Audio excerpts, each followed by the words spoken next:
सरपंच संतोष देशमुख यांच्या हत्येवरून चर्चेत असलेला बीड जिल्हा पुन्हा एकदा बंदूक परवान्यामुळे चर्चेत आला आहे. पण बंदुकीसाठी परवाना नेमका कसा मिळतो?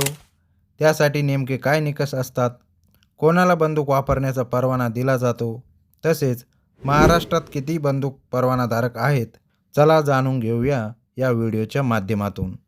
भारतात तलवार, बंदूक यासारखे कोणतेही शस्त्र वापरण्यास बंदी आहे. परवान्याशिवाय आपल्याकडे कोणतेही शस्त्र वापरणे गुन्हा आहे. जर भारतात एखाद्या व्यक्तीने विनापरवाना शस्त्र बाळगले तर त्याच्यावर कायदेशीर कारवाई होते. यामुळे भारतात कोणीही विनापरवाना शस्त्र बाळगू शकत नाही. शस्त्र परवाना दिला जाणाऱ्यामध्ये पहिला क्रमांक लागतो पोलीस दल किंवा सैन्य दलातील अधिकारी कर्मचारी यांचा. याशिवाय कुठल्याही व्यक्तीच्या जीवाला धोका असेल असं वाटलं तर ती व्यक्ती बंदूक परवान्यासाठी अर्ज करू शकते. शस्त्र परवाना मिळणारा तिसरा वर्ग म्हणजे जंगली प्राण्यांपासून संरक्षण मिळवण्यासाठीही बंदूक परवाना मिळतो. चौथा वर्ग म्हणजे नेमबाज खेळासाठीही बंदुकीचा परवाना दिला जातो. राष्ट्रीय खेळाडू असेल किंवा इच्छुक शूटर असेल तर त्याचा मागील 2 वर्षात नेमबाज स्पर्धेत सहभाग असल्याचे प्रमाणपत्र जोडावे लागतात.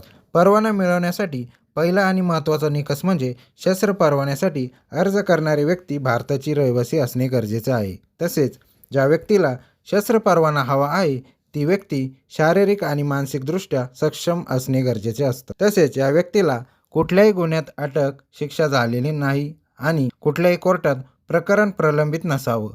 अर्ज करताना संबंधित व्यक्तीने वयाची 21 वर्ष पूर्ण केलेली असावी.